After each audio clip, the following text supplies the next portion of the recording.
Ayun, so good evening guys. Ngayon po ay Monday, February 19, 2024. So medyo nambu si index natin. Mukhang basag na yata yung trend ng uptrend natin ngayon. So nag-drop tayo, negative 1.09%. So medyo matamlay yung mga big caps na stocks natin at meron pa rin mga galawan sa mga small caps nga lang nagpupuntahan yung mga traders natin sa ngayon. So karamihan ng mga stocks natin bumagsak pero net foreign buy pa rin naman siya. 339 million net foreign buy sa market kahit nag-drop tayo ng 1%. So tayo lang yata yung naiwan sa galawan sa bandang Asia naman. So nag-close tayo, bagsak ulit, 6,798.61. So sobrang hirap basagin yung yung 6,900 na immediate resistance para sana dumiretso tayo doon sa 7,000 plus ni PSC market natin. Okay? So kahit na meron net foreign buy, mukhang marami nag-take profit for today's trading po natin. Okay? So ito po yung ating mga trending stocks for today. Nanguna sa listahan natin si SEP. So patuloy pa rin na umakyat kahit na overbought na nga yung kanyang price. So nag-up siya ulit ng another 4.18%. So bagong CHP at itong si SCP natin. So malakas yung niya, yung sentiment sa kanya ng market natin kasi dahil doon sa Maharlika pa rin. So yun pa rin yung nababasa ko na post with regards kay SCP. Tapos wala naman tayo makita na ibang news or catalyst sa kanya for today's trading. CHP, meron siyang pullback, negative 1.92%, pero net foreign buy din siya. Kasi SCP net foreign sell 7.06 million. Pero itong si CHP, net foreign buy po siya ng 5.35 million. Wala pa rin balita kung ano yung magiging final price nitong si CHP kung matuloy yung pagbili sa kanya ni DMC na rin. So mukhang pinag-uusapan pa rin as of this time naman. Tapos SPNEC, marami talaga may hawak sa kanya. So top pa rin siya sa trending natin, negative 0.86%. At meron siya ulit net foreign buy din na 3.66 million. So talagang pabagsak yung current na position nitong si SPNEC natin. So puro nag-unahan na yata doon sa sa profit taking na upside niya nung nagkaroon siya ng 5% na gain ng isang araw naman. Kasi kinain na rin niya eh. So mukhang naglalabasan yung mga traders natin dito kay SPDC. Hopefully hindi siya magaya kay parang may ganito na galawan dati last time doon sa ibang stocks natin. Okay? So STI, pinag-usapan pa rin siya. Hindi ko alam kung nag-Dow G siya kaya nag-trending for today pero 0% yung galaw niya, meron siya net foreign sell 5.32K. So ang pinaka-catalyst naman natin kay STI, lumabas na yung kanyang Q4 ba yun? Q3 na earnings which is 100% plus. So nandun sa Twitter natin yung nasagap natin na balita dito kay STI naman natin. Tapos out of the blue, bigla nabuhay si CLI natin. So kung tandaan nyo, yung pinakahuling catalyst natin dito kay Sibulan Master, yung meron siyang stock dividends na malaki na binigay last time. So after ng transaction na yon, natenga na yung price niya pero ngayon meron siyang breakout na 3.03% and then meron siya net foreign buy 2.66 million. So maganda makita mamaya ano yung itsura ng chart nitong CCLI. Matagal ko na rin din napapansin to kasi hindi siya naisasama dito sa trending stocks. Tapos si LTG natin, nag-pullback siya, negative 1.14% and then meron siyang 556K na net foreign sell po dito sa market. Okay? So matamlay ngayon yung karamihan ng stocks natin. Meron pa rin gainers kagaya ni SCP pero mas marami yata yung losers natin for today's trading naman. Okay? So yun po yung ating pag-usapan. Disclaimer guys sa mga bago dito sa channel natin. As usual, yung ating review is for education purposes lang. So wag mong gagamitin to as a reason para mag-buy, sell, or hold na stocks. Meron pong risk na involved sa trading sa market. Due diligence po kung ng stocks yung gusto mong bilhin naman. And then follow mo lang po ako dito sa ating mga social media, YouTube channel, subscribe ka lang para updated ka dito sa trending stocks review. Or kung gusto mo po, join ka dito sa trading group. Meron tayong community para sa mga like-minded na traders dito sa Philippine market.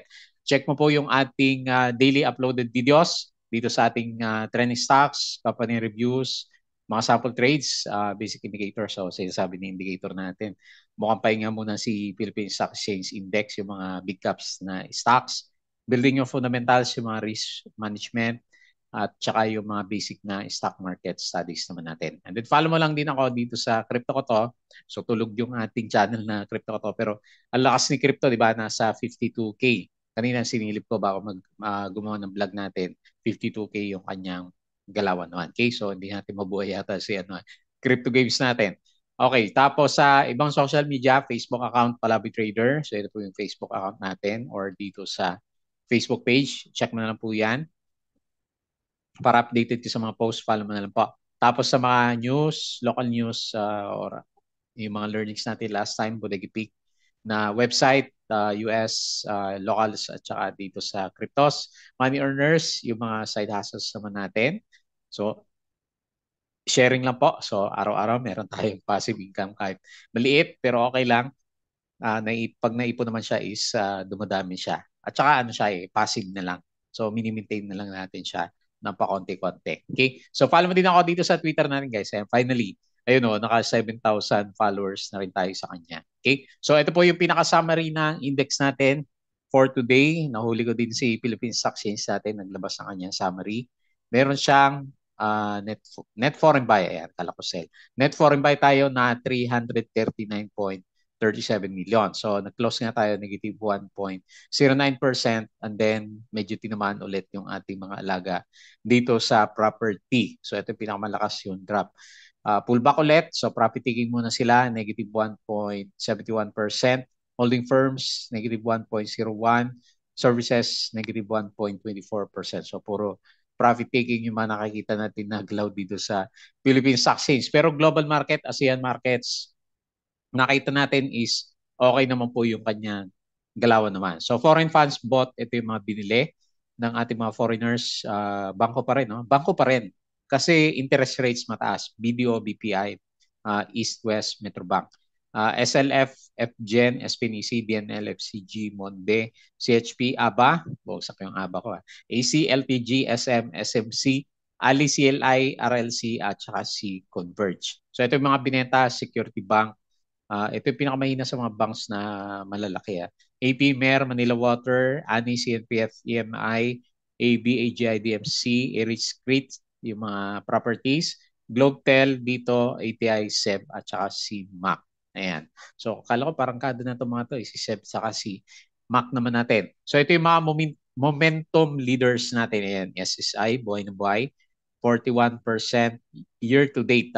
So, January nang umpisa yung countdown. 27% si Monde, CNPF 16%, JT Cap 16%, at saka si BPI 12.72%. So yung mga galawan na yan, January to February lang siya. Okay? So stocks on URC inch up last week pero kanina napansin ko ito bumagsak. So better performance with taxes on junk food and sweetened beverage, scrap and inflation easing. Ayan. Interest rates mataas so hindi siya mag-balance.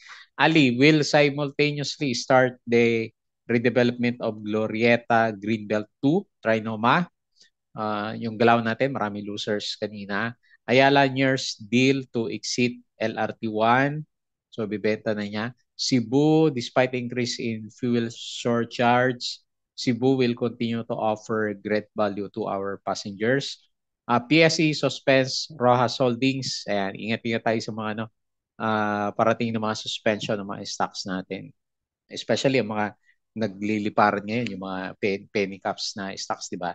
AC, to complete $1 billion divestment plan within 2024. SMC, panalo sa bidding. Globe, GCash gets the green light to offer services in Europe and Middle East. So, laki na ni GCash natin. Kaya pa ba yan sa IPO? Ayala Corporation cuts capital expenditure for AC yung balita dito. Ayan si AC din. Tapos, meron pa akong balita yata na nasagap dito kanina umaga. AC, ayan. Ayala target sale of Manila Water Light Railway within 6 months. Ayan, kaya pala medyo pumipitik si Manila Water natin. So, tutuloy na siguro na yan. Enrique Rason, di ba? Siya na yung may-ari majority. Shell PH bags 82 million contract for the fuel requirements of the Office of President. OpenAI concluded deal with investors reportedly values the startup at 80 billion USD. Ayan. So ito yung bagong technology. So last time nahuli tayo kay crypto. Ngayon, napapanood natin yung pag-evolve ng AI. Ayan. So AI ginagamit natin yan sa mga website natin. Okay? So weekly rates update. Okay, so year to date gain ba? Gainers na yung mga yung mga rates natin for this year. Ayan. So hindi naman yung sinabi yung since IPO yan, for this year lang yung movement natin yan. Okay? So yun po yung mga balita na nasagap natin for today. So as usual guys, yung ating Patreon is open po yan, yung mga gusto ng guide sa trading sa Philippine market investing. So check na lang po. Hopefully makatulong tayo sa makasama natin na traders at investors sa Philippine markets naman. Okay? So basahin natin yung galaw ng ating market. So 1.09% bearish yung current na situation ng market. Pero net foreign buy pa rin, 339.37 million net foreign buy po tayo dito sa market. So baka temporary lang yung yung pullback natin niyan. Okay? So hopefully hindi siya magaya. Kasi yung mga pullback natin last time, eto nung medyo malakas si PSE, maabot siya ng 4 to 5% na pullback. So last time ganun din kalaki yung mga pullback na nakita natin yan. Hopefully hindi ganoon. So too early to say kasi first na red candle pa rin naman pa lang naman dito sa market natin. Tapos, okay, resistance pa rin 6.9. And then support natin is eto, 6,700. So, tama ba? 6.7, ayan. Yan yung pinaka-support natin malapit dito sa MA20. Hopefully, hindi yan mabutas para ang gawin lang ni PSE natin, mag-establish lang siya dito ng higher low formation naman. Ayan. So, developing pa rin naman. So, hindi pa rin natin alam.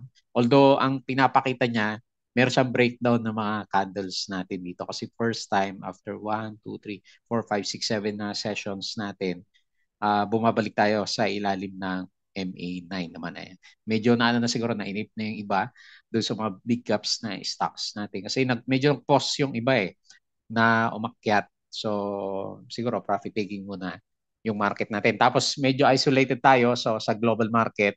Kung tinitignan mo yung Asian markets natin, sa global markets natin, makita mo dito, tayo lang yung malakas yung drop. Ayan, no? So the rest, verde naman po yung kanilang galawan. Pero dito sa bandang European markets natin, mapapansin mo dito, laglagan siya. Ayan, so negative 0.2, negative 0.3%. So yung sa US, wala tayong holiday yata pala dito sa US, kaya pala hindi gumagalaw yung yung ticker natin dito. So walang futures, ibig sabihin holiday sa US market. So hindi ko alam kung dahil sa mga typhoons or meron silang national holiday dito sa US. So wala tayong reference. Bukas ang reference natin is kung ano yung closing dito sa European markets naman natin. Okay, so sila lang kasi yung meron trading for today. Okay? So kaya pala medyo matamlay yung galaw ng market natin kasi wala tayong clue kung ano pwede mangyari dito sa US market. Okay? So dito tayo sa crypto. So based dito sa galawan ng cryptos naman, okay, so good, malakas pa rin naman siya. 52K si Bitcoin, 29 pa rin si Ethereum, and then 353 itong si BNB natin. So yung iba, si Matic gumagalaw, asan si Ada? Nababasa-basa ko si Ada nag-drop 1%. Pero ito si Matic up siya ng 5%. Then hindi natin kilala yung iba na cryptos naman. Okay, so anyway, overall picture is maganda rin dito sa bandang cryptos natin. Okay? So balik tayo dito. Pag-usapan natin yung yung mga winners. Ayan, nakakalimutan ko. So dito, SCP pinaka-winner 4.18%. Si Tugs 4.17, kaya lang si Tugs pangit naman yung price niya. Balay 3.61, CLI tingnan natin yung chart. Ayun, nag-breakout si CLI pala. LC, SPC, umakit pa rin si SPC. Ayun diretso si SPC simula nung nagkaroon siya ng paparating na 8% na cash dividends. Okay? So dito naman tayo sa losers. Diba losers natin? Infra, ayan, binawi na rin. Kaya konting ingat dito sa mga pinipitik na stocks. Pero ito naman kasi yung pitik na to, 2 million, 2 million lang yung volume niya Tapos ngayon lumabas na siya 1.57. So, meron sumalo. Siguro bubuhayin to for the coming few days. Kailang, syempre, nakakaano naman kapag unang salo mo lang is 11% kaagad yung ibibigay niya. Kaya, ingat po ng konti sa mga penny stocks natin. Okay? So next ayun, yung paborito kong si Aba nag-drop 5%. Kinain na yung gains natin na maigi yata. Umalis muna tayo, nagkaroon tayo ng 10%. EMI, biglang nag-drop si Emperador. Ang tagal na ito si Emperador sa sideways. Tapos ngayon, biglang nag-drop siya 5%. Sino pa ba? Sinao, 3%. BSC, yung mga gumalaw kahapon, nalaglag. Ayan, BSC, nalaglag na. Manila Water, so after ng news, na ibebenta siya, nag-drop na 3% sa property, SMPH, Double Dragon. So sila yung nagpa-drop ng market natin. Okay. So marami tayong mapula dito sa galawan ng ating market. Okay, so sa blue chips, ganun din, oh, balaglag din yung mga blues. SM drop 2%, ICT 1.43, URC minus 2.78. So medyo malakas yung laglag ni URC dalawang araw na. DMC, medyo napagod na si DMC, oh. Ayan. So ewan ko ano mangyari kay CHP natin. Wala pa rin kasi yung pinaka-price niya eh. So unahin natin si SCP dito sa reviewhan natin. Okay? So based dito sa galaw niya, overbought. Ayan. So careful na lang. So ito naman, so si SCP, maharlika pa rin naman. Yung nababasa ko na ginagamit po ng catalyst sa kanya kaya siya medyo pumipitik. So support, dito na support natin, no? Kasi ito yung breakout niya. Dito sa malapit sa 8.3 and then nagre-retest na siya dito sa pinakamataas na resistance niya last time. 9 pesos. Ayan. So congrats doon sa mga nag-hold sa kanya. Oh. Laki ng matakay mo naman. Oh. Kung dito tayo magsukat. Umabot na siya ng 35% mula doon sa recovery ng mga candles natin. Kaya lang, ayan. So sabi natin is overbought na. RSI 78 o RSI 80, may volume lang siya talaga kaya na itutulak yung price. Net foreign sale, negative 7.06 million. So nag-up po siya 4.18% at 8.97. So after niya, magkaroon ng breakout dyan sa level na yan. Ang pinaka-next natin na resistance is mataas dito Ayan, so meron siya breakdown dito. 9.67. Kaya lang tanggalin ko muna kasi overbought na yung stock natin. Baka magkaroon ka ng over optimism. Ayan. So medyo breakout siya dito sa trend channel niya. Ayan. Malakas talaga si SCP lalo na siya yung napipisil para dun sa Maharlika na project ni BBM natin. So okay. So hopefully may pullback para makasabay tayo. Pero pag wala, congrats po doon sa mga may hawak kay SCP kasi patuloy na umakyat yung price natin. So CHP, okay, pahinga muna. Pahinga muna. Ayan, so nagpahinga muna yung price natin. So second day na meron tayong red candle. So maghanap muna ng support. Wala pa rin siya mahanap So kasi ito, baka Fibonacci support lang yung yung bounce na yan. Ayan, so sakto. Dito sa 0.236. Okay. So tingnan natin kung buhay pa rin siya for the coming few days. Medyo malaki din yung volume niya. So and then sabi natin overbought itong si CHP. So nag-aantay pa rin kasi yung iba kung ano yung pinaka-catalyst. Rather yung pinaka-price doon sa bentahan nila kay DMC kung matuloy siya. So based dito sa Fibonacci natin, ang next support is malalim dito sa 1.75. Pero based dito sa candle, 1.84. Meron ba dito sa bandang kaliwa? Kasi naghanap siya ng naghanap siya ng support. Ayan, meron. Ito. So ito yung gagamitin natin na immediate na support malapit diyan. Okay. Kasi medyo bearish pa rin yung candle natin sa kanya. Red pa rin kasi yung nakikita natin. Overall picture, optimistic siya, very bullish. Pero yung candle natin is parang gusto maghanap ng support. Okay? So nag-drop siya, negative 1.92%. And then meron siya 5.35 million net foreign buy. Next. SPNEC. So marami siguro may hawak talaga kay SPNEC natin and then medyo nag-worry siguro yung iba kasi puro red candle na tayo. So nag-broken siya kanina dito sa support. So 1.15. So ibababa ko siya dito sa 1.1. Kasi yung trend niya pumasok na yata dito sa ilalim eh. So ito yung trend natin last time. Saglit, drawing ulit natin yung previous na trend natin sa kanya. Ayan. So, kanina, medyo nag-bounce. Nag-bounce pala siya ng konti, no? Nag-bounce ng konti dito. So, anyway, sumasakay siya dito sa sport. Kailan kasi pababa yung direksyon natin. Tapos, kung sisilipin mo na maigi, medyo, medyo nag-drop tayo dito. Kung ito yung support natin. So may konting breakdown yung price. So kung medyo stricto ka sa mga pricing. Tapos makita mo din naman yung RSI natin is nauntog dito sa 50 level niya. Kaya medyo bearish yung ano natin, sentiment for a while dito kay SPNC kasi yung mga candle. So negative 0.86% and then meron siyang 3.66 million net foreign buy. So most likely si MJen pa rin naman yung nabili sa kanya. Okay? So next, STI. So nabasa ko ba yung catalyst? Parang wala akong nabasa. So yung earnings, ito na rin yata. O meron pa siyang earnings. May nabasa ako na 100% na earnings si ano eh, si STI natin. Hindi ko nabasa doon sa ano, sa Twitter yata natin. So anyway, nagpapahinga siguro to ng konti, 0%. Pero puro bullish yung ano, puro bullish yung candles natin, no? Ganda ng galaw ni ano, STI. So maganda kasi yung earnings niya. So based doon sa ano, siguro above expectation siya. So nag-resist tayo dito sa 0.72. Ano ba yung usapan natin last time? Meron ba dito sa bandang kaliwa? So anyway, medyo nauntog siya. So yan lang muna yung titignan ko. Tapos may volume pa rin naman siya. 4 million yung ano, yung buyers volume. Net foreign sell 5K malit lang yan. So, earnings yung pinaka-catalyst natin kaya maganda yung ginalaw nitong si STI natin. Pero ba't yung ibang stock na may good earnings? Hindi rin umakyat. Okay, so pwede ba ito yung pinaka-trend natin? So, tignan natin. So, medyo nahirapan siya kasi dito. So, kailangan mabasag yung 0.72 para makapag-drawing tayo ng additional na galawan. So, extended Fibonacci yata pwede dito, di ba? Pinag-usapan natin last time.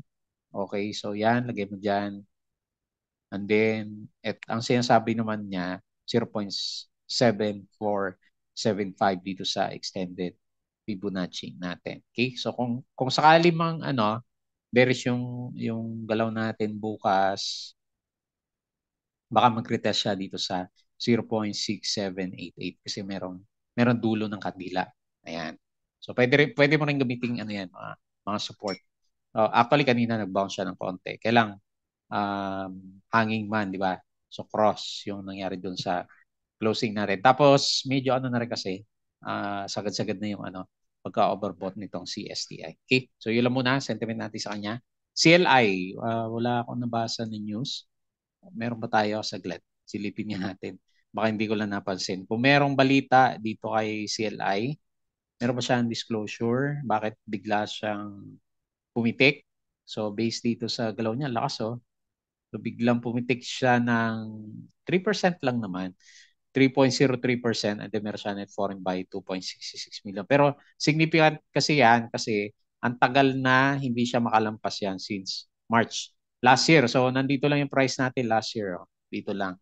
So ngayon medyo nag-breakout yung candle natin. So ano meron siya mga balita nung huli. Hindi natin napapansin kasi yun nga okay, may highlight siya. So may mga lumalabas na yata ng mga earnings. Disclosure, 5 days ago pa. Yung huling disclosure natin sa kanya. With regards sa historical data, tignan natin. Net foreign siya. Pero pakonti-konti lang. May chumuchupit to. So may bumibili sa kanya kahit papano na foreigners natin. And then ngayon, nagkaroon siya ng breakout. So resistance, ito. So kailan malampasan niya yan. Tagal na nito si CLI na. Hindi na nakabangon kasi ang laki kasi ng binigay niya mga dividends last time doon sa stock rights offering yata pinaka-ano nito. Pinaka-catalyst kaya medyo nag-adjust pa to ng price dati, di ba? Dahil doon sa 50% ba yung stock dividends niya last time o 40%. Tanda ko 'yan eh. Malaki yung binigay niya last time kaya medyo nag-ano siya nag-conso ng halos isang taon itong si CLI. So good news para sa kanya, nag-breakout siya 3%. Okay? So hopefully meron pa siya. Kailangan niya basagin yung resistance natin sa 2.8. And then lastly, ako ko ba't nasama to si LTG?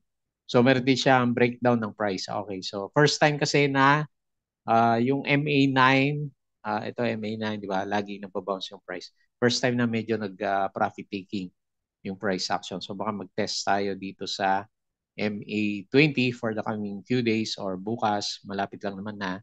So nag-loss siya, negative 1.14% and then meron siya 500K net foreign buy. Okay? So eto naman, sabay lang to sa sentiment ni PSE.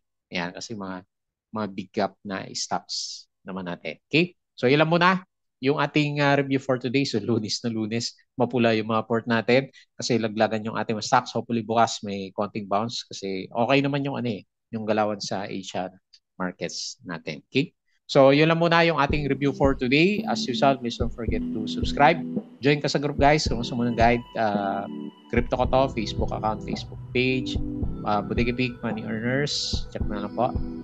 Twitter, and then yung Patreon po, yung mga gusto ng guide at learnings dito sa Philippine Stock Market Trading Investing. Sali ka lang po sa Patreon channel natin. Okay? So, yun lang. Maraming salamat. Kita po ulit tayo bukas.